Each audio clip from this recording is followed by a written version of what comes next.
If I were a Terry, a dubba dubba dubba dubba dubba dubba dubba dub, I'd have a beard to Randall Gandalf's and hair as white as snow.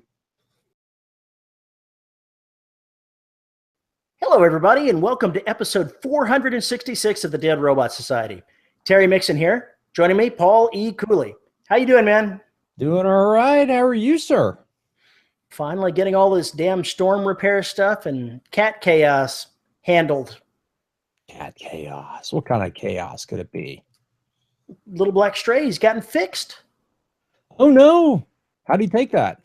He's about recovered. We still got him in the Huskow, if you will, and we'll let him out on Thursday. Keeping him from jumping around. He seems to have recovered just fine from it. So when do you expect he'll be visiting your bed at night while you're sleeping with a pair of scissors?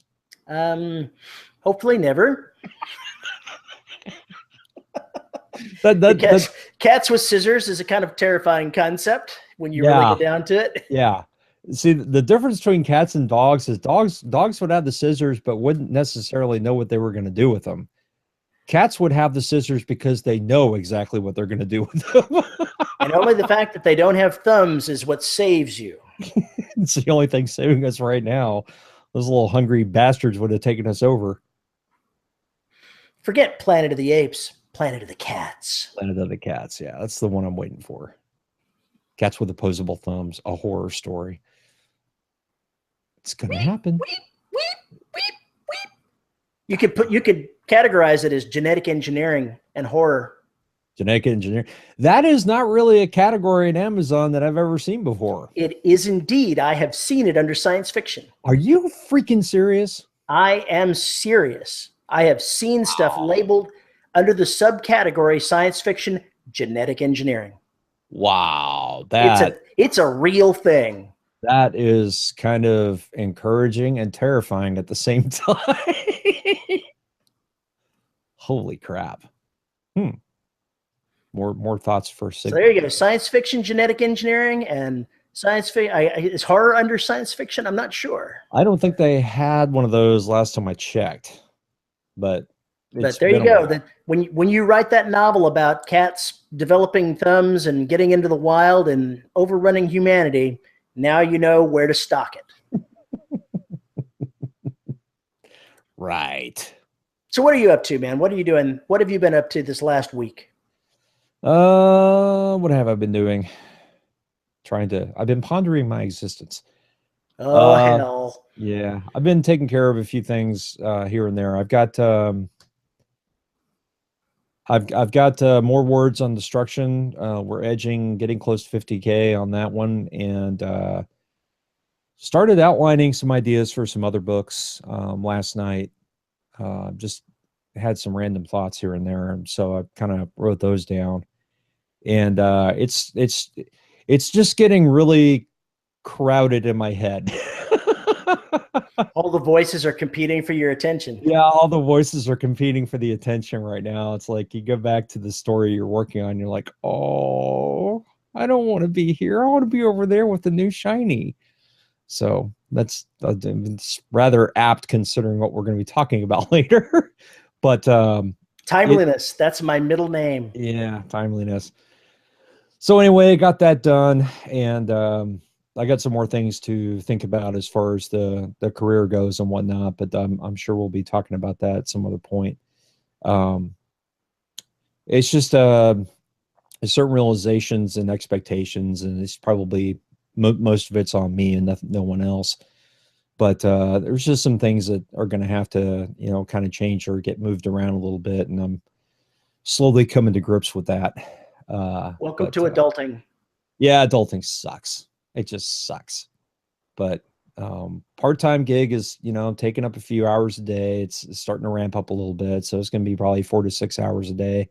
But I'm getting up earlier, writing, going to bed earlier, because I was staying up till 1 and 2 in the morning. So I'm getting more sleep, which is helping quite a bit. But wake up early, it's dark outside, and it's like have that first cup of coffee and start writing. And next thing you know, the sun is fully up in the sky, and you need another cup of coffee. What is that bright orb burning me? Yeah, what is that bright orb? Bro, that bright orb says I need to join the working class and start actually doing shit. So yeah, that's more or less where things are. I got my hearing aids kind of tested today and had them do some adjustments, and everything's cool and groovy. Did the adjustments change anything about how you were perceiving things? It was more of a balance thing. The left was set a little higher than the right, so I was hearing more out of my left than my right. It's one of these goofy things. I went to a concert. What was that? Saturday night? Yeah, Saturday night. Went to go see Counting Crows at the Cynthia Mitchell Woods. And wow, the music sounded really awesome coming through the hearing aids because my left ear actually picked everything up this time. So I bet it did. I was just having a horror related thought, you know, as the author here with relation to your hearing aids, since they're Bluetooth enabled, imagine a hacker that hacks into it at a concert or whatnot, or wherever where somebody is, and walking along and just, you must kill them. Start doing the little voices in the head, just like they were, you know, real voices in the head. You could drive somebody nuts. It could be a psychological thriller.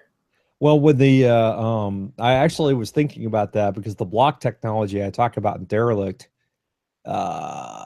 there's no reason why an AI couldn't crack one of those puppies and start making people see things that aren't there, start making people hear those kind of voices and things like that.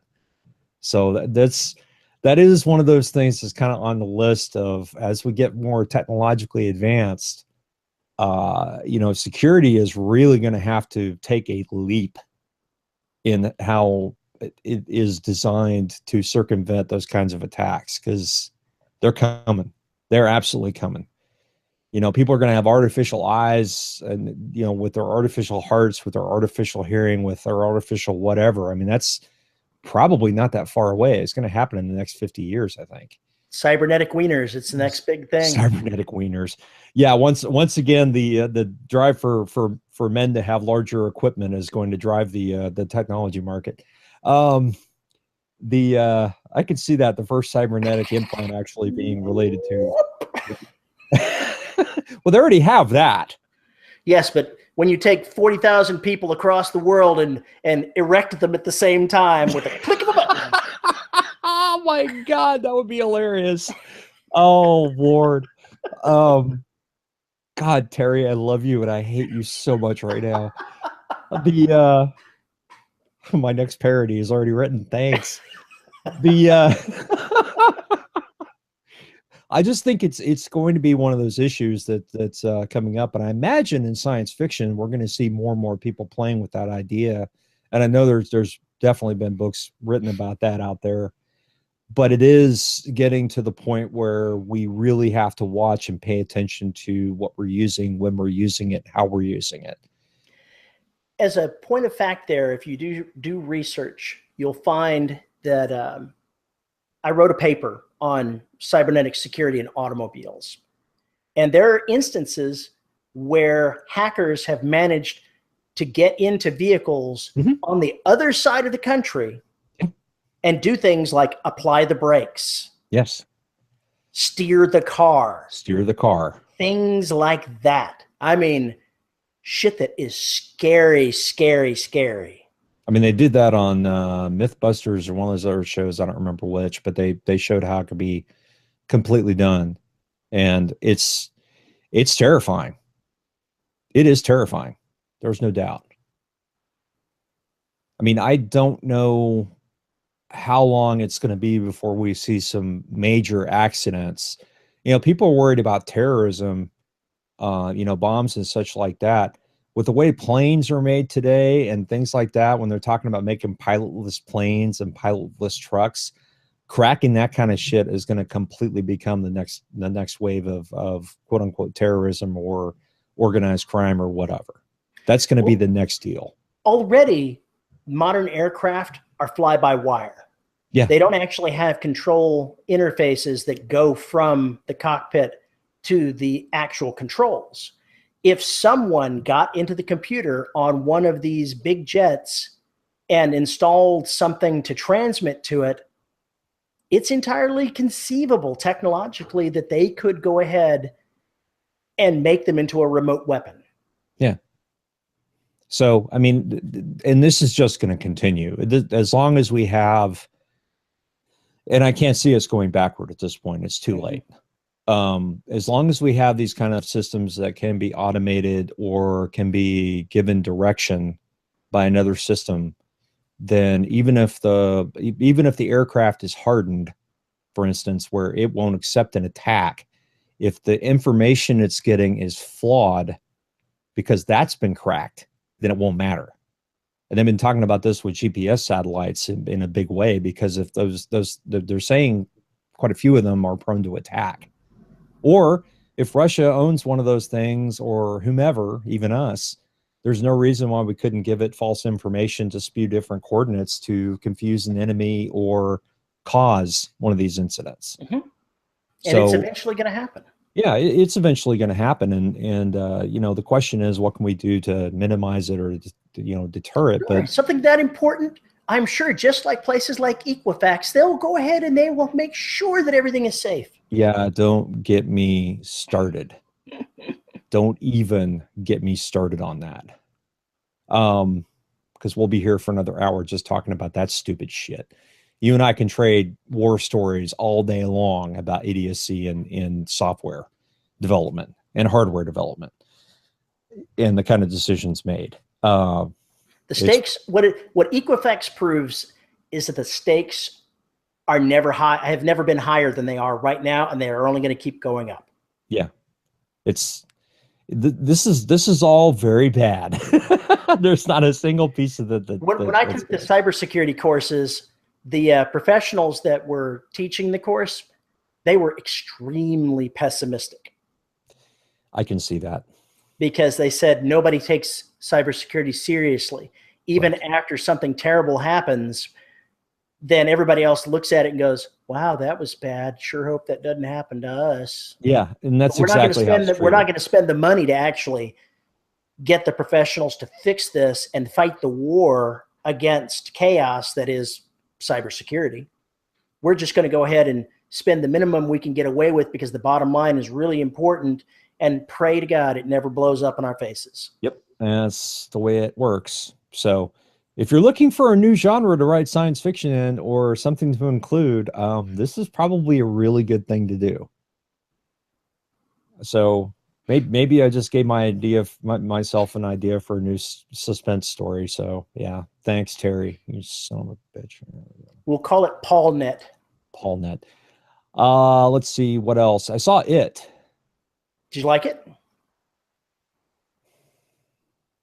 Yes. Okay. But there's always a but. I wrote up a big review / essay for Patreon, which I'll record later tonight for my patrons. But actually writing it really helped me distill the thoughts down. I'm also listening to it on Audible right now. God, as many times we mention Audible on this show. Where's that button? Hit the dinger. The dinger? No, I'm not going to hit the dinger for that. You mentioned Audible. That's a dinger. Yeah, only if they were paying, and no. Although never mind. Anyway, I was already listening to it before we saw the movie because it was one of my favorite books when I was a teenager. So going back and revisiting it while, seeing the movie was kind of interesting, but I understand what they're trying to do. Don't know how well it's going to work, but I understood what they were trying to do. And it was, characters was good. The dialogue was fine. It moved a little too fast. It could have been 30 minutes longer easily. And it wasn't a bad effort. It was definitely one of the best adaptations of a Stephen King big work that's been done so far. So it was much more true to the book than Dark Tower. I can tell you that much. Yeah, well, whatever works. That was interesting. Other than that, not too much. All right. What about you, man? I went ahead and had to make some hard publishing decisions this week. Ruh-roh. Yeah. Those suck. I had to decide that I just don't have enough time left to get the next Empire book done before I have a deadline to turn in something to Glenn Stewart. So I had to go ahead and say I'm putting the one on pause and focusing on the one that I have a hard deadline for, and I'll come back to the other one. So it's going to be November before the Terra book comes out. So I'm sorry, but, well, shit happens. Damn hurricanes, damn cats. Damn cats. So this will be the sequel to the one you already wrote with Glenn. Yes. The contract I had with Glenn was to take a single work and turn it into 2 books. Right. And this is the second half of that. So basically book 2. So with this book too, maybe you probably said, no, I've forgotten because, you know, I'm old. And I don't really listen to you anyway. That's probably best. Has he already written anything on this second book, or is it just basically here's the outline, go do it?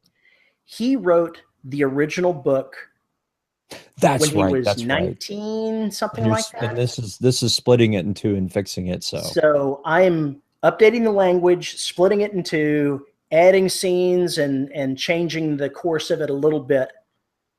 But the outline of what to do is already there because the original story was already written.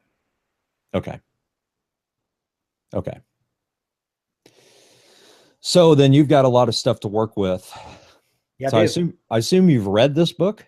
Yeah, I read it and had a list of suggestions before we agreed to go ahead and pursue actually doing it. Okay. Cool. I want to just sign up for it and say, yeah, let's do this. Wait a minute. I've never seen this book. I should probably know what's in it. Yeah, I thought that was the case, but I just wanted to make sure that we reiterated that. Yes. Okay. Now, the real question is going to be, as this book gets to the end, do I write into it hooks that will go to future works or not? And I can already tell you what I'm going to do. I'm going to put the hooks in, and he's reading it chapter by chapter as I get finished with it. And if he decides that they stay, they stay. If he decides they don't, they don't. Okay, fair enough. And he'll eventually have to make a decision of whether or not he wants to pursue doing more. And if he does, I've already said I'm willing to do so. And it's nothing that he's under any pressure to do. Hopefully it's financially viable for him, because it would be great. If not, right, that's great too. Okay, that's cool. Let's see, what else have I been doing? September was a very good month for me as a writer. Duh. Even my own books, not counting the one from Glenn, it was almost twice as good as the best month I've ever had for just my own books. And when I added his in, it took it to like a ludicrous 2.5 times better than any month I've ever had. Well, it turned it up to 11. Yeah, pretty much. Nice. So I could certainly do with a few more months like that. It actually is going to kick me up to making 6 figures this year from my writing. Wow. Wow. I didn't think I'd see that day very soon. That's awesome, man. Thank you. I'm proud of you. Proud of you, man. Kicking that hiney. I just got to keep kicking that hiney. Yeah. We were talking before the show about weird happenings with readers. And I got an email from somebody that came across from Glenn, who's a longtime reader of Glenn's work, saying, I got turned on to your work by his, and I've read all of your Empire books, and they're great, and I'm very excited about all that. But it occurred to me I should ask if you know my brother, because he works at NASA. And that happens a lot. A lot of people ask those particular questions, but there's like 10,000 people that work for NASA. So the answer is never yes. But in this case, it was yes. I actually did know his brother. I had worked with his brother in the past because part of my IT job was being assigned to his group, among others, to work with them. So I had sat down with his brother any number of times and worked on various issues. And as we discussed that, it turns out that I've actually met the guy, the reader, like 20 years ago when I moved to Houston, because I had met his brother before. When I started working for NASA, he was also in the Society for Creative Anachronism, and so was the brother. And it turns out that I had met his brother at the same time, and we had no idea. Oh God, the world is a weird place, isn't it? Yeah, you never know when you're going to come across somebody. It's kind of like the woman I'm working for, her brother-in-law, I went to elementary school with, middle school with, and high school with, and lived just down the block. One of my coworkers, when I worked for NASA, my wife, working for BP at the time, his brother was one of her coworkers. Weird happenings. If you write, this is one of those problems I always have with series. You write about all these strange people coming together out of just plain happenstance, and you look at it and it's like, oh, that's bullshit. That never happens. Yes, it does. Absolutely, it does. I've been in bars and been accosted by somebody that I barely remembered from high school and knew me only peripherally. I have run into people who went to Colorado State and graduated with me that I didn't know and who knew who I was. It's weird. And it just, you laugh about it when you see it in fiction or the movies, but the thing is, it does happen. It's odd, but it is there. No matter how large the world is, it gets pretty microcosmic on certain scales.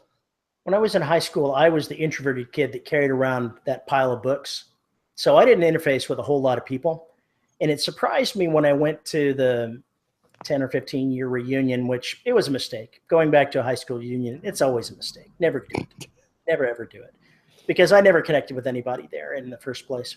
But I was astonished by how many people actually knew who I was and knew me by name, because I can't imagine how that was even possible, because I think I talked to like 3 people when I was in high school. Nerd. Did you ever watch Hot Tub Time Machine? No, and I have no plans to. Oh, I think you should. Oh, no. Too many mind-altering chemicals. Have you seen the You're a Nerd song? I think you should. Okay, I'll put that on list of things Terry said to ignore. As soon as we are done recording the intro to this show, I'm going to hunt up the link, and you are going to watch it. Oh, for freaking. Mm-hmm. So this is a great time to go ahead and start thinking about our guest. Because we have a guest. I know it so rarely happens, but hey, Terry did his job for once, so we have a guest this week. So in the house with us is author Craig Martelle. Let's go ahead and switch over and talk and see what he's got to say. And folks, I'd like to go ahead and take a moment to introduce you to the guy drinking on camera, Craig Martelle. Craig, how are you doing? Oh, great. Coming to you live from the subarctic. The subarctic. How far sub are you Arctic? I'm not sure how far Fairbanks is away from the Arctic Circle. I live 150 miles from the Arctic Circle. Wow. So it's chilly in the winter. You can kind of see behind me, maybe. We see a bright light. We can't see any detail beyond. Yeah, it doesn't break out, but we have lost all of our leaves. The leaves have all fallen, and we're right at the edge. It could snow any day now, and winter will be here. We have 1 month of fall and 1 month of spring and 6 months of winter. Wow, that sounds like Houston, except we have 1 month of fall, 1 month of spring, and 10 months of summer. Pretty much. Yeah, that's pretty much. It's almost exactly the same, except completely different. Right. So in that close to the Arctic Circle, you don't have a freezer, right? You don't need a freezer. You don't have ice cubes. You just go outside and just scrape it off the building, right? Yeah, we actually have a couple freezers, and you can roll them outside. A lot of people will roll them outside in the winter because then you don't use any electricity for like 6 months. Yeah, no kidding. That makes perfect sense to me. Last winter, we did a video. It got so cold. Minus 40 is the magic temperature. Minus 40 Fahrenheit, minus 40 Celsius are the same temperature. And that's also the temperature. If you throw boiling water up in the air, it just turns into a vapor cloud. Well, we did that out of our front door. So it can get cold in the winter. That's kind of frightening. I know you also have to truck your water in because I've seen pictures. Yes. We have electricity. That's the only utility. Everything else has to be delivered by truck. Wow. Fuel oil for our furnace, pellets for our pellet stove, water. I have a tank. I have a truck now, and I have my own tank, but there's also a water delivery service. How do you deal with trash? We take it ourselves. Now that I thought first that was going to suck a whole lot, but it doesn't. Because, hey, you get a couple extra bags, and now that I have a truck, so the dog poop, just throw it in the back of the truck and drive it, and it's on our way into town, the transfer station. So it's not out of the way at all. You just whip in, you dump it yourself. So if you have a stinky bag, you take it today. If you have none, hey, 2 weeks later, we have a nice garage, so we just stack it up there and take maybe 2 or 3 bags at a time. And that, as simple as that. We never let it sit around. If it's leaking, you just put another bag and take it right then. It works really, really well. Well, that sounds awesome. We didn't actually introduce who you are to the listeners, so we should probably wait. You didn't introduce who he was. It's true. You are the host here. Do your hostly duties. I am certainly trying. I'm giving a good example of how you don't do this. Actually, this is how we do it every week, because all we do when we have an interview on, it's not an interview, it's a conversation. And that's the way it works. Craig, why don't you go ahead and tell the viewers about yourself? All right. Besides living in Alaska, I'm a retired Marine. After I retired from the Marine Corps, I went to law school, got a law degree, and used that to go into business consulting, business diagnostics being my specialty. And then after being gone, and that was, I deployed a lot, I went on the road a lot. I was gone 50% of my life as a business consultant. Yes, made good money, but there comes a limit. There comes a time when it's just not worth it anymore. So a little over 2 years ago, like 2 years and a week ago, I spent my last day up on the North Slope and working the oil fields in the Arctic Circle. I did that for 3 years and came home, and I've been home ever since. 2 years writing full time. I started writing, and because what am I going to do? I can't retire. I was 52 years old, retired from 2 different gigs, but who's going to sit there and do nothing? I got to do something. So I started writing, and 61 days later, I had my first 100,000-word novel, and worked with that, started learning the ropes, knew nothing, published a book that was error-filled because I couldn't find an editor, and so I edited it myself. Don't do that. Highly recommended that you don't do that. I did the cover myself. Yeah, in PowerPoint, I'll have you know. That's how I did my first covers. Because I am a graphics god. So now I pay people good money because I am not a graphics god, and get real covers. But you have to start somewhere. And what it did was it gave me the exposure and a lot of input, both desirable and undesirable. And it's okay, because it was all about getting better. Nothing, look at me now, nothing ended my career. It all helped as a springboard to climb higher and higher. As soon as I got good covers, as soon as I had a professional editor, as soon as I had feedback, my career as an author took off. And now how do we manage the business? And that's where I saw, hey, I get to do business stuff. I get to write stories, and it all comes together, and I am having a great time. Published a lot of books, published 25 books, just a shade over 2 million words so far in 2 years. I write every single day. It's not a trick. You got to sit in the chair. You got to write. Sometimes it's faster than others. Yesterday was an 11,000 word day. Today is about 420. Just because I was spending the entirety of my existence preparing for this podcast, because this is the epitome of my career as an author, self-published. So you're on the downswing, then, is what you're saying. Yeah, it's all down from here, man. That's I'll crash and burn mightily at the 20 Books Vegas conference. I have no doubt you'll see a flaming pile where I used to be.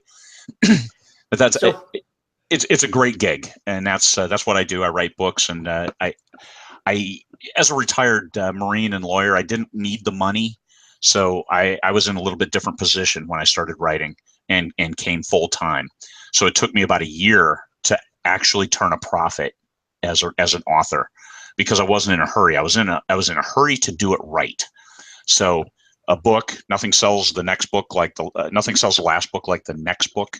So write that next book. Make sure it's better than the last book. Every book needs to be better than the last book, whether it's a better blurb, a better cover, a better story, better shaping of your sentences, whatever it is. Make it better, and move on and keep moving forward.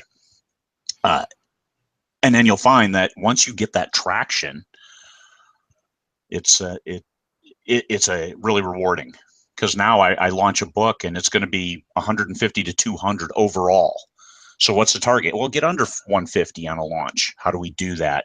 Like the Expanding Universe 3, of which Terry is providing a story. Paul is not, because Paul's a stick in the mud. So the Expanding Universe 3, we put it up for pre-order today. This will be the longest pre-order I've ever done, because I wasn't really a fan of pre-orders because it kind of affects your rank. Because it all dumps at one time, but the book rank gets that loving. And so we're trying to do this one right. We're trying to bounce it up. We're trying to make some great sales. And hopefully on launch day, we'll have a few thousand sales. Sure, it's only 99 cents, but we're competing against full-length novels and box sets. So these are the things we've learned over the time. I've done, this will be, I think, my 6th box set that I've put together and sponsored. So let's do this one a little better than the last one. I've got so the sales basically for you're fighting against Michael Cooper is what you're doing. You're going to go head to him. We'll defeat him, especially since he'll put a link to it in his books, because he's in this one too. So we're fighting against Hugh Howey in his current antho that's coming out. So Hugh who? He hasn't published anything new in a while. Well, it's a new anthology, and I believe it's existing stories, but that's coming out pretty soon. That'll be out well before December 15th, our date. So I was wondering if he got lost at sea on his new sailboat, because it's been pretty quiet with him. Yeah. So you mentioned 20,000 books. Most people probably don't know what that is. Could you explain? 20 books, 20,000. That's leagues under the sea.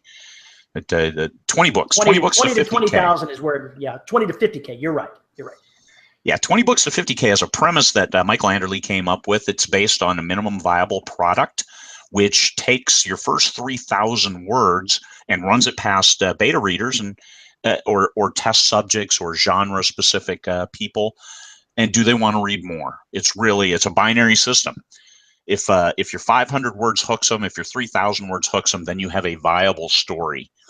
You tell the rest of that story, and that's book 1. And then book 2, same thing. You start building it, and by the time you get to book 3 or 4, you're building a foundation that's getting broader and broader over time. So that's the 20 books to 50K. You only have to make $7.63 or something like that off each book each day if you have 20 books to have $50,000 in revenue. That's not profit because you have costs. But what you find is, and Michael came up with this concept when he was at about book 3 or 4. Just say, hey, I think we can do this. Well, what you find is it's not linear. It's more a curve. Algorithmic? Algorithmic. Yeah, Logarithmic, that's it. Logarithmic, yeah. It's a curve. If you're getting that traction on book 3, then book 4 zooms up, book 5, and all of a sudden you're at 50K with 5 books and not 20. And now if you've got 10 books and you're not making any money, you don't have traction, writing another 10 books is not going to get you to 50K. That's what the minimum viable product element is all about for the 20 books to 50K. Each one needs to be better than the last. You need to increase the readership, and the way you do that is you have that story where people can't put it down. I've been co-writing with Michael now for 9-10 months, and that was the first thing he said is when you're writing, you don't ever want to end a chapter or end a scene on an ending. And they all went away happily ever after. Next scene. Next group goes, no. Not in my books. Yeah, you have. And that was another thing for those books and the readers is we always have to have a happy ending, which I'm a big fan of. We don't kill everybody. Oh, stop it, George. We're not going to kill everybody because we want another book. The readers, the whale readers, want long series and a lot of words. So that's our target demographic. Also know your audience. Once you identify that audience and you start getting penetration, then you want to broaden it and you want to keep them happy while still writing what you like to write. And that's a big thing. You can't try to force something. I tried to force something and it was horrendous. It was the worst week of writing of my life. And I trashed all of it. It was useless. So I know that I've got 13 novels out now, and this year I suspect I'm actually going to hit 6 figures this year. So that actually does carry across, folks. If you're doing this, you just got to keep writing the next book and making them better every time. Because your readers, if you've set reader expectations, and one thing I've done over the last 2 years was the readership that follows me is expecting a book a month, even if it's not necessarily in the one series, but they're looking for that book from me. So I am under some pressure to deliver that, and I'm trying to wean myself off. I'd really like to do one book every 2 months next year because I've got a lot of editing and other things that are on my plate now, as well as like a nonfiction book on becoming a successful author. What's that take? So the novels, once you set that expectation, you do force yourself where you have to deliver, but by writing what you like, it's still okay. Because I'm 25 books in, and I like what I write. I like the stories. I can insert different things, and it's fun. It's still fun to write. You're going to Vegas and hosting a convention to talk about this exact kind of thing, aren't you? Yes. We have 429 paid attendees. We have an all-star cast of guest speakers, starting with Michael Anderle. We have Honore Corder. We have Brian Meeks. We have Michael Cooper, Brian Meeks of Amazon Ads, Michael Cooper of FB Ads, Facebook Ads. We have Chris Syme, who her book is more marketing, better marketing with less social media. So there's a little bit of something for everyone. We have a couple different craft presenters on how to craft a better narrative, how to tell a better story. We have an IP lawyer coming from Chicago, a Chicago IP firm, who's going to have a breakout session. We have an enrolled agent with the IRS coming to talk about tax law, federal tax law. We're trying to give people a full experience, and most importantly, networking with 430 of their closest friends and peers. We have 4 7-figure authors coming. We have, I think, 50 6-figure authors coming, and there's a lot of opportunity there to network and find people in your area to maybe give you a tidbit, maybe give you a push, and help you get to that next level, because that's what we're all looking for. And I know that there is no top on this mountain, because a couple months ago, I saw advertisements for Harry Potter and the Sorcerer's Stone. Advertisements, like, who doesn't own that book? Well, people don't. They're advertising thinking that there's more people out there to tap into. So if J.K. Rowling at $1 billion in book sales alone thinks there's more people that will buy her books, then I can think that too. So there's no top of this mountain, but there's different levels. And what's it take to get to that next level? I know that you've written something for a traditionally published, in your traditionally published career, some post-apocalyptic fiction, which you kindly gave me a copy of, that I still have not found the time to read, but I want to. It's sitting there in my electronic to be read pile. How did you graze your way through traditional publishing on the way to indie? How did that happen? Oh my goodness. I'll tell you on that one, that was my first book. It's not enough to just exist. Okay. The title didn't work. To me, it made sense, but for the reading public, it didn't work. So that was the very first book I wrote. It was riddled with editing errors and like half sentences where I just finished a thought and didn't see it later when I read back through it. But it was a good story. And because of getting into an author community, somebody said, hey, here's a publisher who does zombie fiction that's trying to get into straight post-apocalyptic without the zombies. I'm like, hey, I have a book. It's not selling very well. I sold 56 total copies of that book. And I think my dad bought 50 of them. I've been there, done So that. I sent it to her, and she's like, "Hey, I like the story, but you need a new title, you need a new cover. What, PowerPoint doesn't do it? No, it doesn't. So you need a new cover, and we'll edit it and we'll publish it, and you pay nothing. If a publisher says you need to pay, run away. You should never have to pay for somebody else to publish your book, because that's what they're getting a share of the royalties for. If you pay them, they have no incentive to sell your book. If you don't pay them, then they do have an incentive to sell your book. So anybody who says you pay me and I'll publish your book is a shyster, and you avoid them like the plague that they are. No reputable publisher does that. So and said, hey, here it is. Here's the terms. I looked at it. I thought they were kind of restrictive, but in regards to traditional publishing, you kind of do sell a little bit of your soul. It's okay, because that book was dead. And they took this book, a Permuted Press, took this book, turned it into a best-selling series, because we took the one book, cut it in half, added some words, added a third book, and then later, because the third book ended a little open, we wrote a fourth book for them too, signed another contract and added a fourth book. So there we are. We have 4 books. It's in Barnes & Noble. So that's what that got me, was the ability to get into Barnes & Noble and on their shelves. It's great. Some fans have sent me pictures of books like in Seattle, in San Francisco, of my book on the shelf. And Martelle, it's very close to Martin. So you'll see the big End Times Alaska real close to Game of Thrones. And that's kind of neat. That is pretty neat. Permuted Press. Paul, where have I heard that name before? I have no idea. I have no idea where you've heard Permuted Press before. I'm actually asking seriously. We know somebody else, I think, that uses them, but I can't remember who. We know a couple. Jake Bible was with Permuted. James Melzer was with Permuted. Okay. Sean Chesser, Boyd Craven. Yeah. Okay. Yeah, there were several folks that were with Permuted before Permuted took the well-vaunted nosedive into the concrete.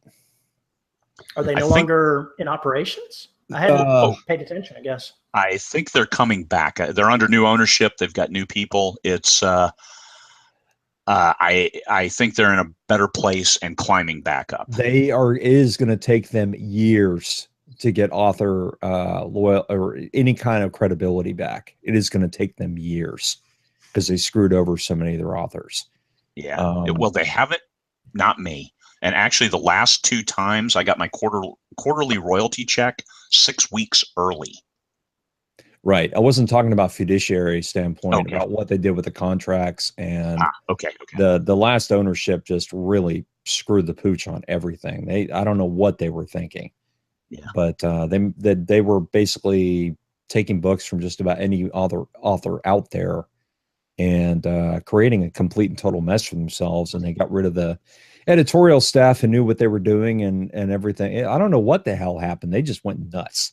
Yeah. But one hopes that they will eventually crawl back, because they were a good small press for a long time.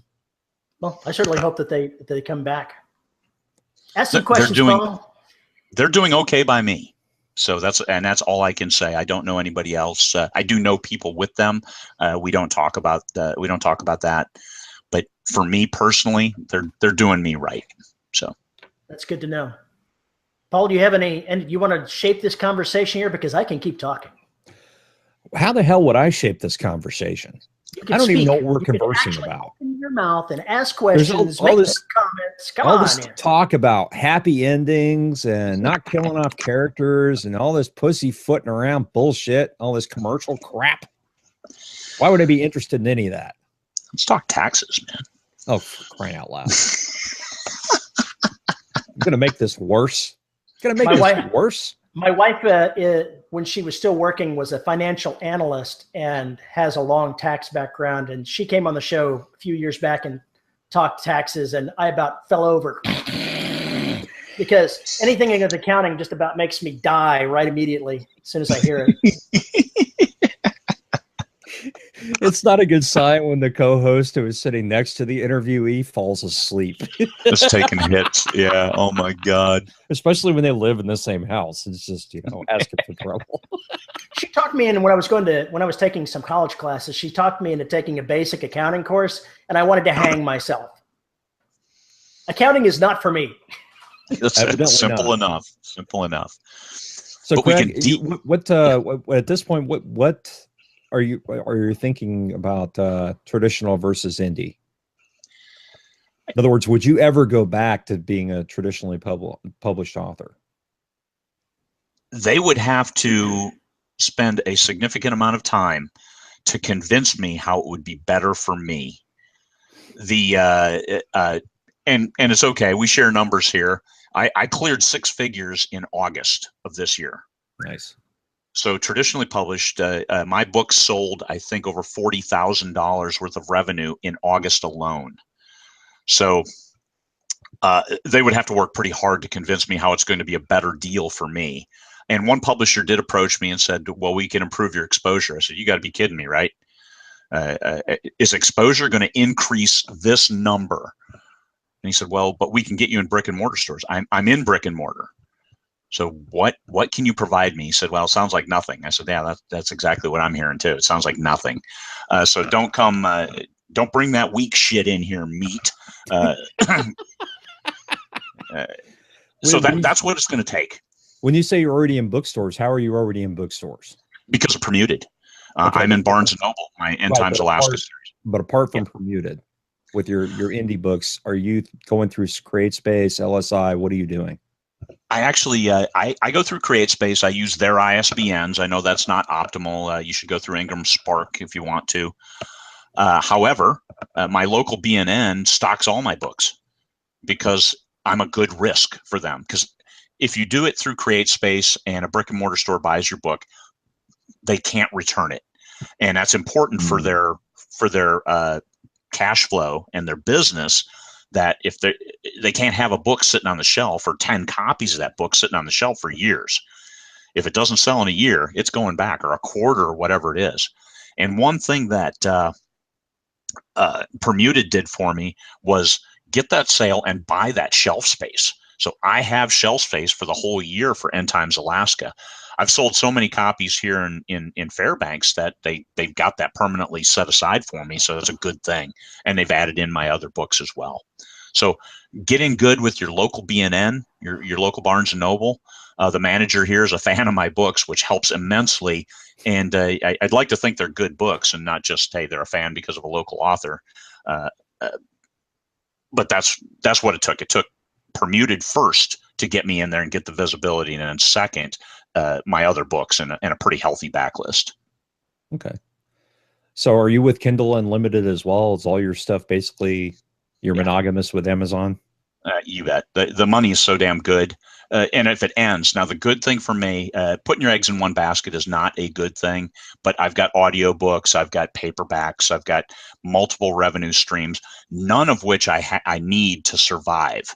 If Amazon came up and said, Craig, you're done, we're cutting your account today, I'm okay. I can still eat, I can still live, I can do all of that stuff because I have my other revenue streams for my retirements and my investments.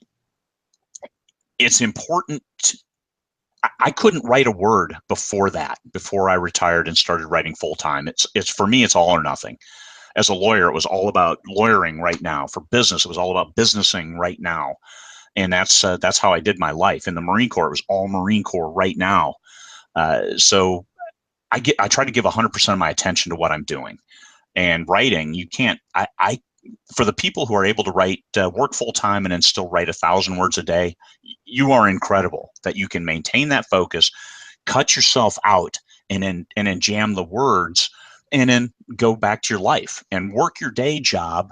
I'm sure you're thinking of your stories and your plots and your characters and your marketing, and then you come home and you jam those 1,000 words. You touch up an AMS ad. That is incredible that you can do that, because I could not. I can write a lot of books now because that's what I do, but I couldn't write a single word before. It's not easy. I wrote my first 3 novels while I was still working, and it was a chore. It was a real challenge to try to make that kind of thing happen. Yeah. Now you're just living the good life, sitting on your ass, playing with your cats. Craig's worrying about his garbage and 40-degree Celsius weather, -40 degrees Celsius weather. You're just Tough jealous. life. It's okay. We can understand that.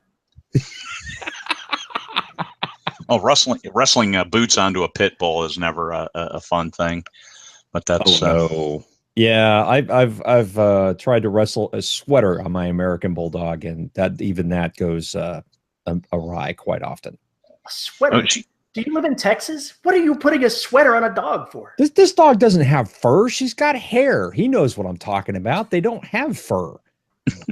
I mean, it's just little tiny hairs. They get cold very easily. Yeah, okay. That's the pit bull. Always her coat. She's great getting her coat on. That's no problem. But the boots, her front paws are fine. The back paws are just a pain to try to get on every time. But she has to get on, and that's about 10 degrees and colder. Yeah. So that which bad. means that's like 4 months straight of nothing but putting boots on. So in End Times Alaska, you have all these sections where we're putting booties on the dog. Yeah. Yep. Wrestle her into her boots the first time.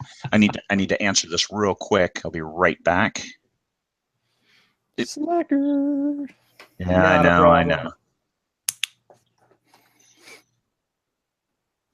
It's about setting up our dog. We're going to Australia over Christmas, and finding a house sitter is critical. A house sitter in Fairbanks, Alaska. What's the population of Fairbanks, Alaska? 30,000. 30,000. Yeah, major metropolitan area. Yeah. Well, for Alaska, yeah, it is. Yeah. Well, there's like 100,000 in the extended area if you go like 50 miles in every direction, and it's big. But there's only 700,000 total in all of Alaska, Right, and yeah. Anchorage has 300,000. Yep. So you take these two areas out, and there's 300,000 in an area that's like the size of the Mississippi all the way to the East Coast. So it's our population density up here is less than 1 person per square mile. Yeah. I dig that. I could dig that too. As long as I had people, near me that I actually wanted to spend time with. Yeah. In other words, Terry is not allowed in Alaska. That's okay. Paul doesn't associate with people anyway. Just look at him. He looks like a serial killer. He has a little cabin somewhere in the woods. I don't foresee him having to, get along with anybody. Look, just because I published Ted Kaczynski Fashion Magazine doesn't mean I have to be, associated with it, so to speak. Just because I was on the cover several times, Yeah, sure. You're not buying this. You're not buying this. How do you end up with post-apocalyptic fiction in Alaska? Isn't it already pretty post-apocalyptic as it is? It's prepper central, man. It's how people think up here, like laying in supplies for the winter. I already have 6 months of dog food set up in the garage. We try to get water. I need to refill a couple of gas cans. So we've got, we shoot for, I probably have 6 months of food, of dehydrated stocks and things like that. It's just a way of life up here because you don't know if you're going to get cut off. 2 years ago, lost power for a week, some people 10 days, because we had an ice storm and it knocked out a lot of the transformers. It's what you need to do. And my first book was to show how, if you think you're a prepper, how you really aren't. Because prepping really takes, like I have a pellet stove because I like convenience. Well, guess what? If you lose access to Lowe's or Home Depot, you can't buy pellets.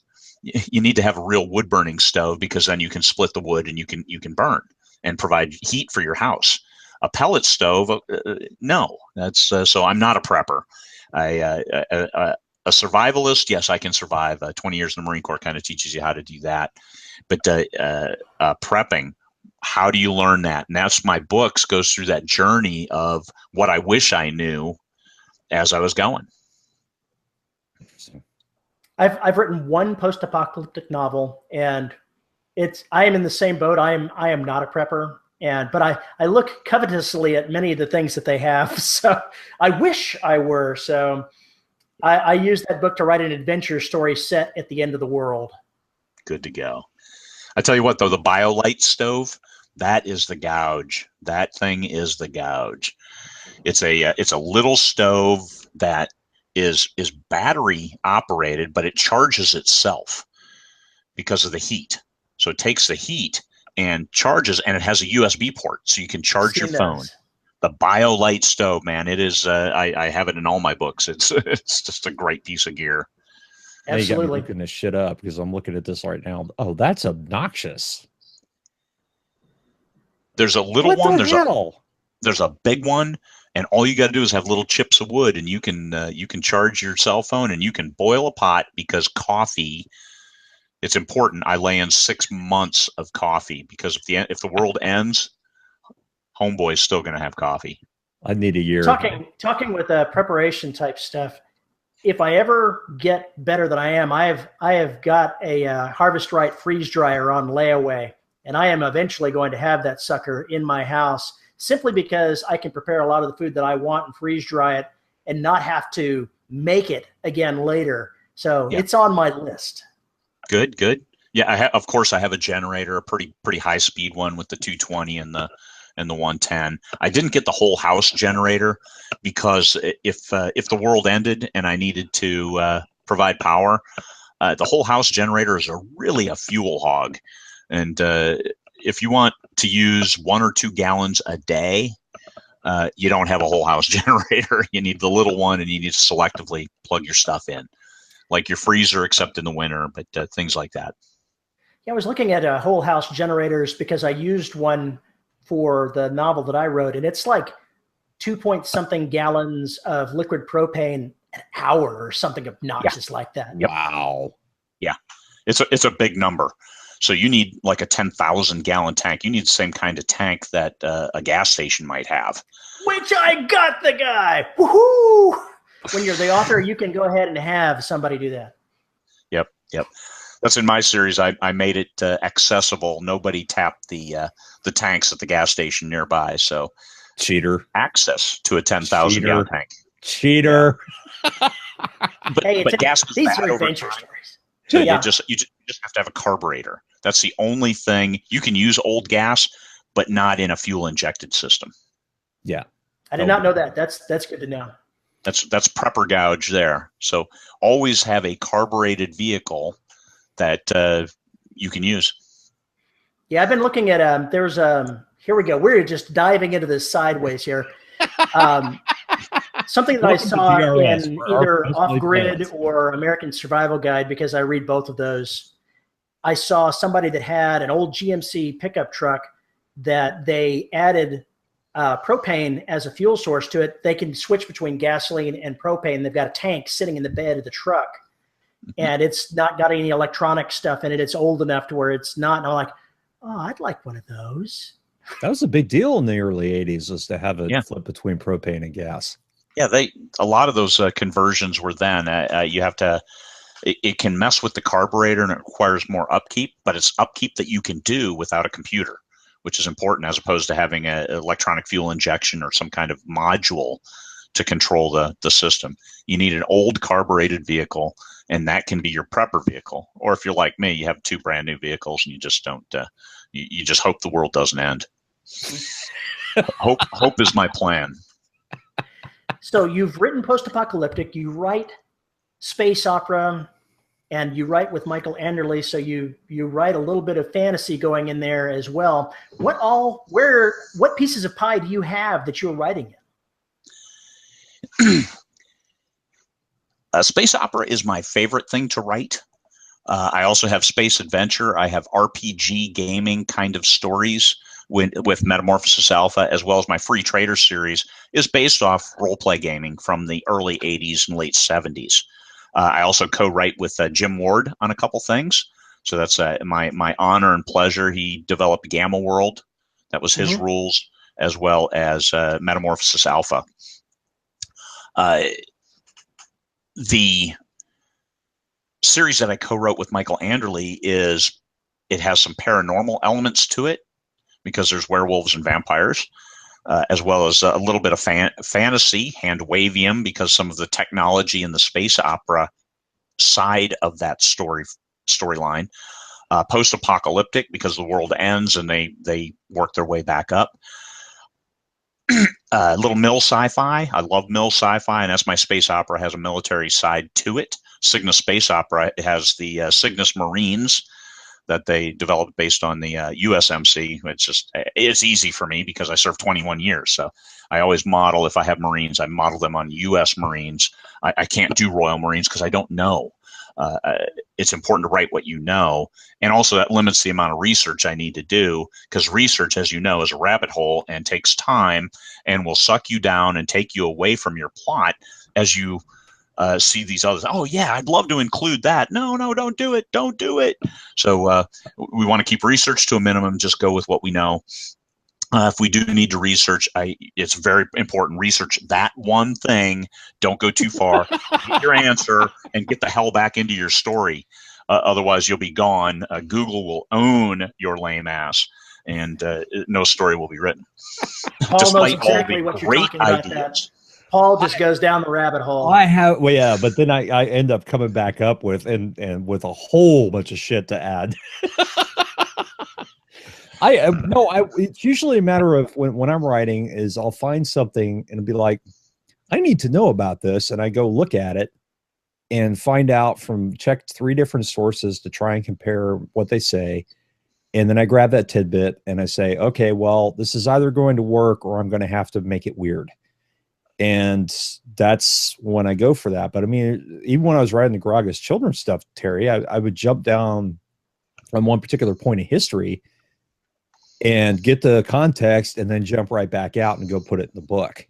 I didn't actually spend like 3 days learning about everything about Mesopotamia. When you were writing the Black and you were having to research the oil industry in the Gulf, I remember that's where you were talking about falling down the rabbit hole. Oh God, I knew a lot. I just didn't know how much I didn't know.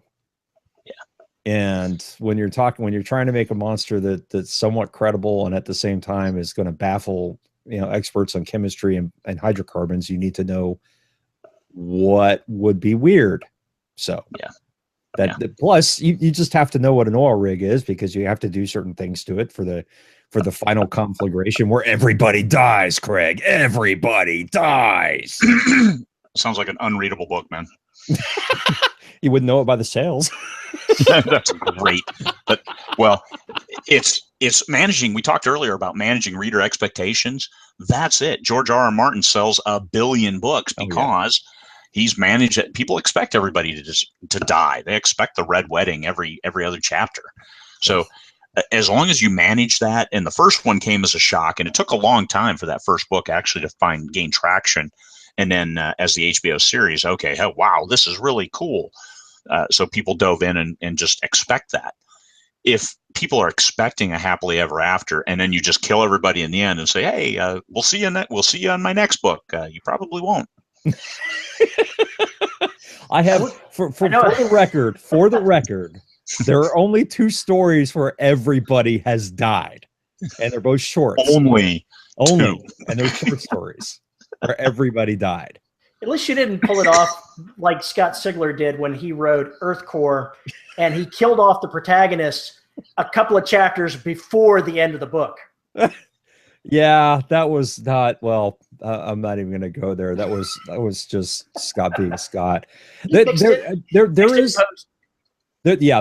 is a big difference between writing, for traditional space opera, for writing for, traditional adventure stories, hell, even post-apocalyptic. I mean, the kind of books that I write, for instance, have much more of a horror feel to them.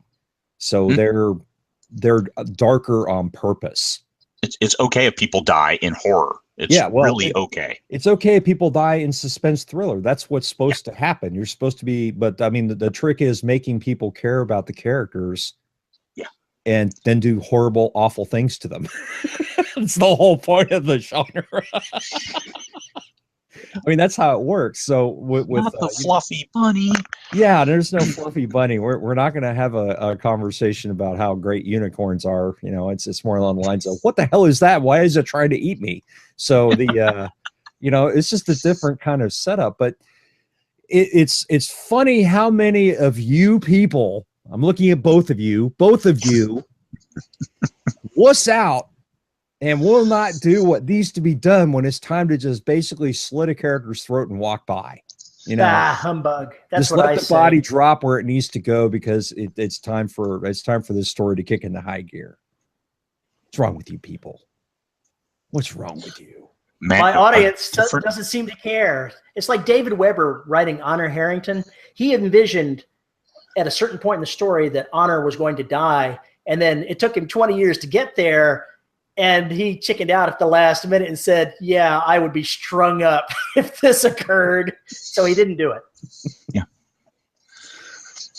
You got to know your audience. You got to know what's acceptable. And what you said, Craig, about the audience expectation, that's a big deal. I think actually I'm going to get some shit over this book that is probably going to be released next month. I think. Good luck. Shit. Good luck.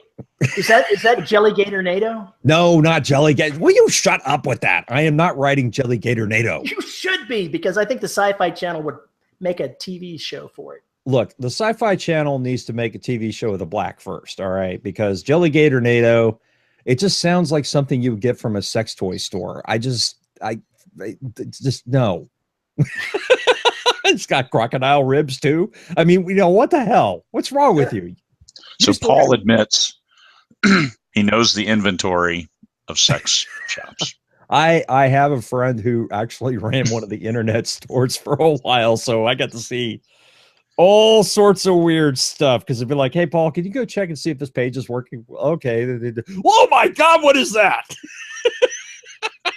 We also knew somebody that ran one of those type shops, and we ended up with a bunch of their inventory, and I actually brought it in the back of the car and said, Paul, any of this you want here? Look at his face with the eyes like this. Like, what is this, and why do people use it? I'm holding out. I am going to write a short story of Amish cyberpunk. Amish cyberpunk. I'm on board. It is a grossly underserved genre. I'm still trying to figure out how that would even work. That's right. I'm going to own that genre. I'm going to own that. Steampunk makes more sense, but Amish cyberpunk. Yeah, I can't wait to see how this is going to work. That's going to be the end all. That's going to make me a household name. You betcha, baby. I know that everybody gets these telemarketer calls. Back when long distance carriers were the thing, calling, trying to get you to switch to their plans. My favorite answer to that was, we don't use long distance. We're Amish. And you would get just the dead silence of them trying to process exactly how that would work. We're still on BR 549. This is a party line. I grew up on a party line. Oh, God. Craig, what is the weirdest thing you've ever written? I mean, just completely out of left field, doesn't match with the rest of your stuff.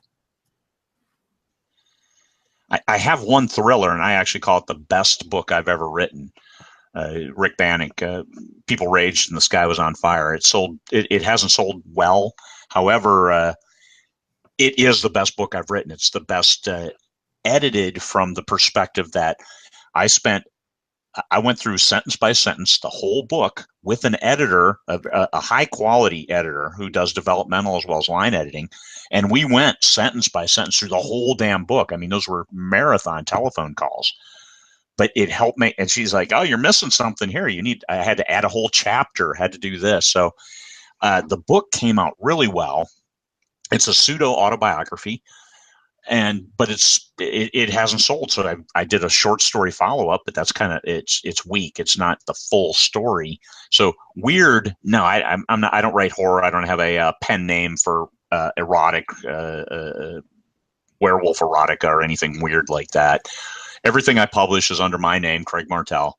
And my one thriller, my best book is in a genre different than the other 24.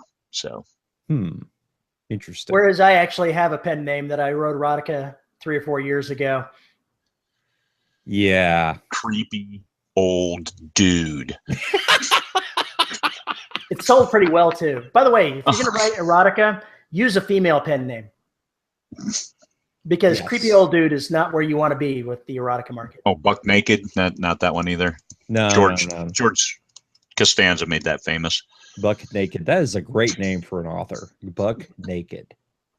What's the other? Chuck Tingle. That's Paul's secret name. He writes. Chuck Tingle. I wish I was Chuck Tingle. Okay, I wish I was Chuck Tingle. That whatever that is, whether it's a bevy of authors, they produce a book within a day because Kovefi came out, and within a day there was a freaking Chuck Tingle book on it, like freaking hotcakes. Oh my God, it's insane! And he's a Hugo-nominated author, by God. Yeah, I mean, it's just like a phenomenon. You tell people, you read a title of a book by Chuck Tingle, and people go, huh? What? It's like, yeah, and it's sold like 40 billion copies. Yeah, Chuck Tingle. Oh my God. and it's horrible that we know this character, but is it like a group of authors that, or is it just one person who's a supposedly, it's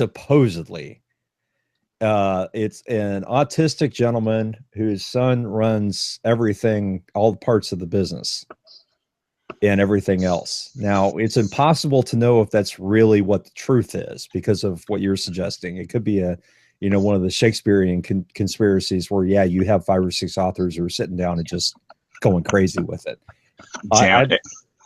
I'd like to believe that it's one dude sitting in his bedroom writing this stuff down and having too good of a time with it. Oh, yeah.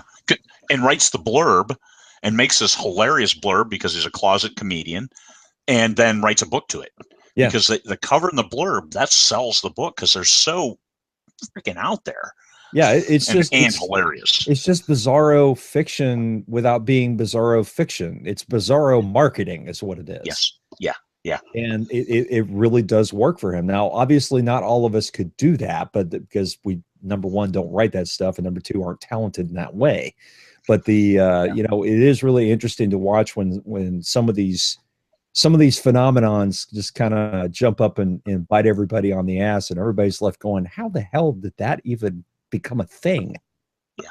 It's like Sharknado. We're on what, number 6? Why? Dear Christ, why? What is wrong with you people? I stopped watching at 5, so I think 5 is the only one that I think that's the most recent one that's out. My wife watched them. I'm not convinced, but obviously they had fun making them. I watched the first one, but I was, I'll have to say, my mind was altered at the time, and it wasn't altered enough. I think I needed 42 gallons of vodka in my system to stomach another one. It just, oh God, it's horrible. Even knowing it was horrible, it was horrible. Yeah, I mean, I'm a fan of bad movies. The guest appearances, because I happen to walk in while she's watching one of them, and there's Dog the Bounty Hunter. What? For no reason. He's just here. He was running a chainsaw shop, I think. What? A chainsaw shop? A chainsaw shop. Was he in Fairbanks, Alaska? Not that I know of, no. Who doesn't have a chainsaw up here, for Pete's sake? That was my point. I can see a chainsaw shop in Fairbanks, Alaska. Yeah. I can't see a chainsaw shop in LA or New York City. It just doesn't make sense. It doesn't click with me for some reason.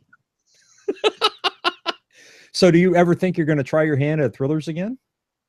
Oh, yeah. Because I love it. I love writing it. I love the genre. I love the intellectual challenge of the chase, of the discovery, and the surprise. Yeah, I really like writing them. I hadn't really written them before, but now I'm unfortunately, I think basically all of my future books are going to be thrillers in some sort, and maybe I've always been writing thrillers. I just didn't know it. Yeah. So yeah, it's funny how that works. Terry's trying to get me to write straight space opera, but I don't think I'm capable of it. I'm not trying to get you to write straight space opera. I'm trying to get you to write a longer series that's either space opera, military science fiction, some combination of the above, because I think you've got a talent for it, and I think that you'll see financial success in that market. That's what I'm trying to do. Here we go with intervention number 3. This is intervention 5,827. I'm browsing. Tell him what you actually love to write. Tell him about Garaga. Oh God, yes. Ancient historical history, invented a Sumerian god, dealt with there's a couple lines in the Old Testament about Nephilim, children of the gods, which is one of the reasons why it's kind of hard to believe in that monotheistic when the Bible's not even monotheistic really. But anyway, I love the idea of it and was like, okay, we'll just add another god out there that's not really talked about and have the Nephilim running around fucking everything up. So it's a lot of fun to write in that space, but now the first 2 books didn't sell worth a damn. Obviously. When were they set? They were set between prehistory and the burning of the Library of Alexandria in 48 BCE. Mm-hmm. And while I'm sure you're going to get some very fervent fans, you're not going to find a wide audience. No, the people who have read it love it. But now it's like, okay, so the next books and Gare's Inferno, which is the first modern day book that I've written in quite a while, is kind of set in that universe. So I'm hoping that maybe that's going to bring it up. But I think it's urban fantasy is essentially what it's going to end up being. And that will make Terry happy because that's something that's marketable. More marketable. More marketable. Not marketable, just more marketable. That's where I'm going to put my marker right there on that one. You can market anything. You just need to do it right. Some are more expensive than others. Yeah. Well, marketing is yeah. I need to hire people for that. I've tried hiring people for that. It's a challenge doing interventions with Paul to get him into the space where he's writing full time, but I know he can make it. He's a great writer.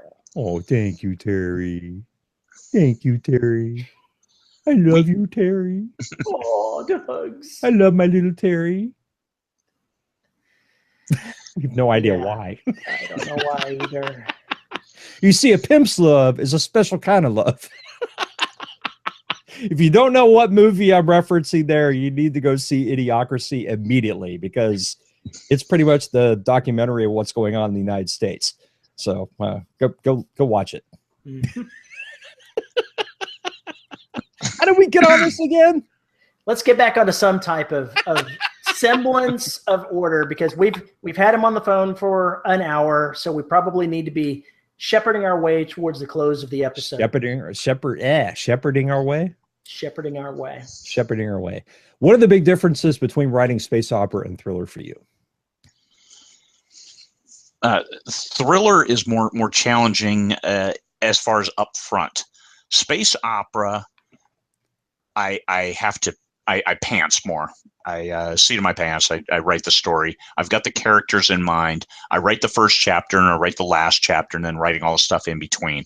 Thriller, I can't write that way. I have the vision of how it's supposed to end, but the climax of the story may change based on interactions between characters as it goes. So the thriller requires more planning. Not that it's better or worse, that, hey, you need to do more planning in your space opera to make them better. Space opera is what it is. It's character driven and they go do great things and people care about the characters and want to follow them. So what they do, that's in the story. In thriller, you have to accomplish a certain thing. The tropes are probably more restrictive. And if you want an action thriller, then analysis has shown that you need an action sequence every 11 pages. In space opera, you're not tied into that. But in mill sci-fi, and my next book, I have on the other screen a transition book to take me from my 10-book series to my space opera series. So I've got a single book standalone that's going to be book 0 for 4 different series, for 4 different authors are doing a series in the age of expansion. Mine is going to be almost mill sci-fi. It's going to be action. I'm shooting for the James Patterson approach of some kind of action almost every page to keep that story going well. It's not the book shots where you cut out all the adjectives and you make it this. But it's going to be action oriented. It's going to be super fast, flow quickly, shooting for about 60,000 words. Mill sci-fi, great things, aliens, good dialogue, and roll it through. I wrote the first 500 words of that book and sent it to my beta readers, which I think I have the best beta readers on the planet. And they got back with me right away and said, this is killer. I even sent it to Richard Fox. He had some other input because he was a good neutral third party because he hasn't read any of my other stuff.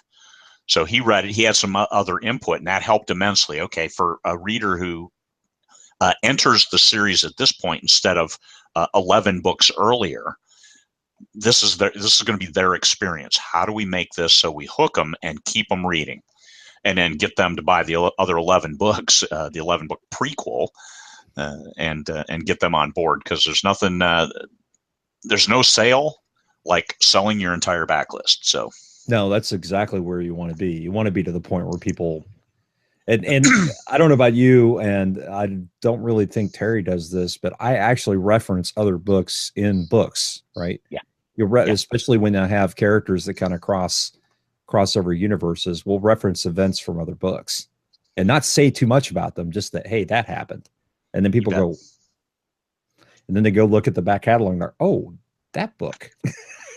And then hopefully they'll buy it. In my 10th book of the Terry Henry Walton Chronicles, which is with Michael Anderle, it's in the Clarion Gambit universe. I reference somebody says something, and then Terry Henry, the main character, says, "What? I'm not Free Trader Braden."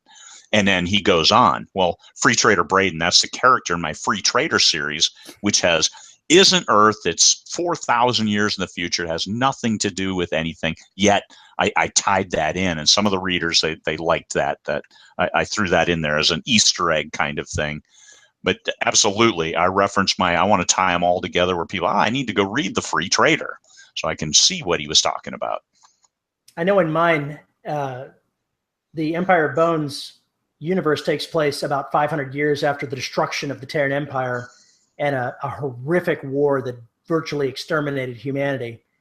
And in one of the books, I have a historical recording, and two of the characters standing in the background that don't even say a word are going to be the primary characters of my Imperial Marines series that I'm going to start next year. Or I guess I should say one of them is going to be the main character of that. And all the characters from the other series know her name, know what she looks like. That's it. Don't know anything about her. That's great. I think it's a lot of fun to do that. I get when beta readers were reading Gears Inferno, I kept getting all these comments going, "Oh shit, what have you done?" Because they caught on all the little pieces, and they're starting to put together where they think this is going ultimately, and it's like, yeah, this is gonna be fun. You keep asking questions, I'll keep not answering them. Are they ever right about guessing where you're going? Some of them are. Somebody put I can't remember who it was. Maybe it was Thomas Reed was the first one to put the Garaga Tony Downs connections together. And that was kind of cool. And there are other people that have done it since. But yeah, the Garaga mythos and having little pieces of that pop up here and there, like a Lovecraftian Cthulhu type thing, it works really well. It works really well. Because then you got readers who are like, oh, I really love this book. I wonder what he's going to set us up for in this next book. And it's fun to play in those areas, and it's especially rewarding when readers catch it, and then they get really excited about it because they're like, "Oh, there's another book that's going to deal with this. I can already tell because that's what Cooley does." And so, I mean, if you get the audience back to audience expectations, once you build the audience, you can start giving them those little things and have them catch it. And the more they catch it, the more you want to put those things in there. So they go and look for the other book. It's the same thing Stephen King did with The Dark Tower. It's all over his other books, everywhere. So if you want to get like the full Dark Tower experience, you got to read like 30 books, and only 7 of them are actually Dark Tower books. Yeah. So I mean, you worry about jumping the shark? No, I don't worry about jumping the shark. I don't worry about that. Because I've always got someplace new to go with what I'm doing. If I do start jumping the shark, people will let me know. That's what I'm afraid of doing with the Black. Because if I keep writing that series, I'm afraid I'll jump the shark.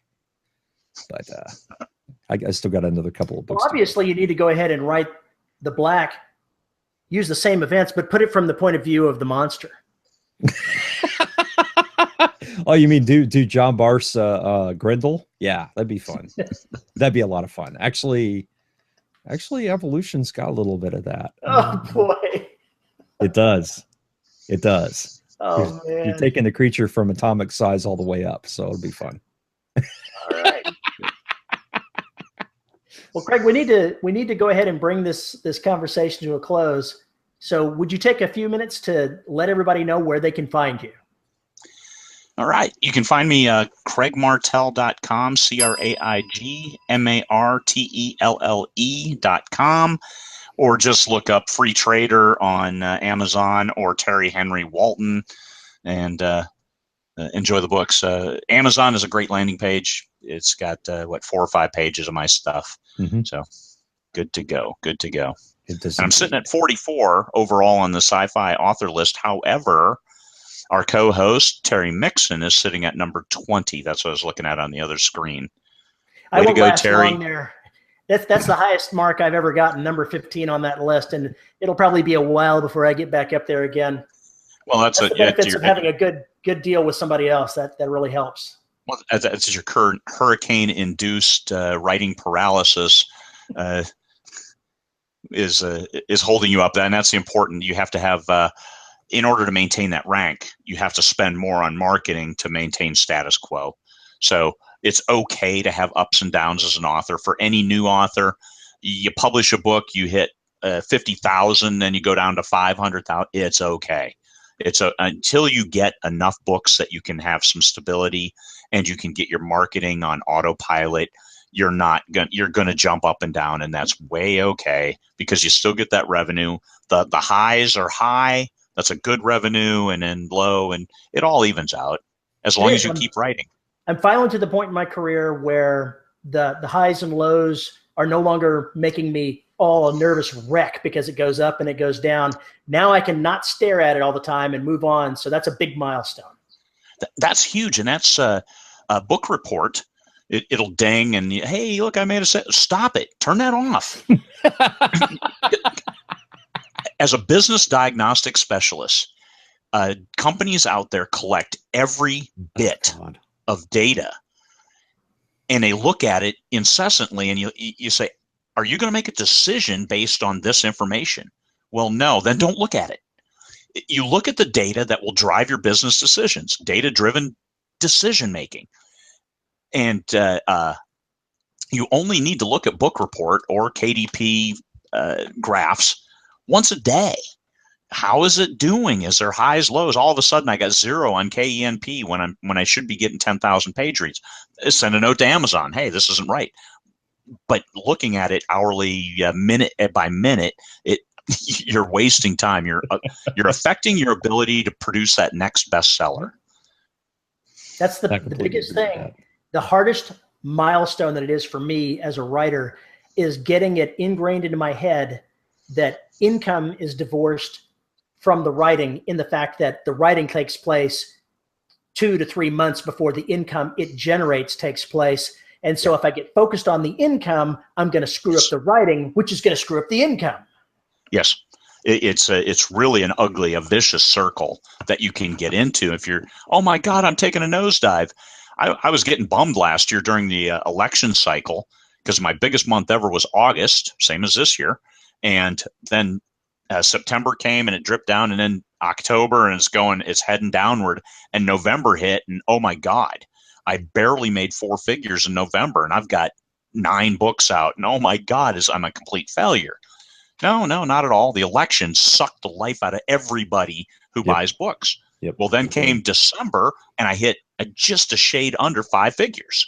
So I go from 0 to hero in 1 month because other things came together, and then pretty much been 5 figures ever since. It's okay. You have to maintain and stay on track. You can check your author rank out. It's kind of neat. It's cool. But what matters is your overall sales when you're looking day to day and week to week, and you see those numbers climbing up, and then it's like, okay, in 2 months, I'll see this money. But in order for 2 months from now to be more comfortable with myself, I need to jam this next bestseller, and it needs to be better than the last book I wrote. So how do I do that? If you focus on, and I always tell people as a business consultant, I always told people you have to work hard at the right things. Because there's people in 20 books, there are people in 20 books who have written well more than 20 books and are not making 50,000. Having a number of books isn't what's behind that premise. It's the number of right books. My first 4 books were in 3 different genres. Of course, I didn't get any traction with them.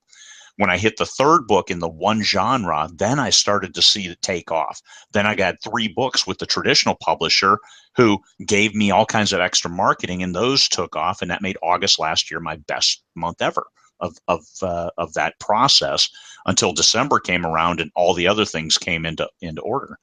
So work hard at the right things, just not getting word count like 10,000 words a day. Hey, I'm getting 10,000. Are they good words or not? I'd rather have 3,500 words that are good words than jam a big number that requires 4 or 5 days of editing. I'm at the point where I can write 2 million words later. My stuff needs very little editing. And I have my last 3 books. I actually sent my first draft to my editor. I didn't even go back through it. And it came back good. The beta readers liked it, a couple tweaks on continuity, and we published. Mm-hmm. But you can't do that the first year. Yeah. I've written a bit over 2 million words between all the various incarnations, and if I include the erotica in that. And it paid some bills. It made more money than you might think. Oh, wow, I have no doubt. In any case, what my writing process is now is, as I write, when I finish a scene, I go back and I read back through that scene, correcting typos, correcting little bits of tweaking it here and there. And when I get to the end of the book, I'm done with that book. It goes off to the first reader. Then it goes off from the first reader's comments on little things to change off to the editor. That's it. And that's where I've wanted to be for the longest time. And I'm finally getting there. And it took you going full time and then working through and increasing your writing speed. You're at a point where that process, because then you can start your next book. You don't finish your last book and then spend a month dicking around with it, rewriting it and making it possibly worse. You got your story, you got it down, and you're moving on, because that's where speed helps, because the story flows better if you just go through it. If you stop and start a lot, and that's why writing every day is important for me. Because stopping and starting is not beneficial to my process. Absolutely. That's good advice, folks. Pay attention. All right, folks, if you think we missed something, or if you'd like to send an email to us to talk about anything you've heard today, send us a note at show@deadrobotsociety.com. You can find us on Twitter at Paul_E_Cooley, because only Paul is young enough to understand the Twitter. You can find us on Facebook, which is much better, at the Listeners of the Dead Robot Society Facebook page. You can find us on YouTube at youtube.com/DRS podcast. And if you are one of our patrons, you can find us on patreon.com/DRS podcast. And the patrons, of course, get the unedited audio up front a week ahead of time. They get live episodes every month. They get all kinds of things, which we just had. So you get all kinds of perks there. So go check that out as well. And of course, if you are a $10 supporter, you get mentioned in every episode. So who is that, Paul? What have they added this week? Alrighty. As of right now, we have Isabel Cushy, Robert Slade, Caleb, You Can Fluff This Aura James, Chris Winder, Sue, What Would You Do Without Me Bayman, Andre Conde Moraes, DJ Chamberlain, J.R. Handley, John Kilgallen, Drew Jelly Gator NATO versus Black NATO Bernardi. Keep hoping.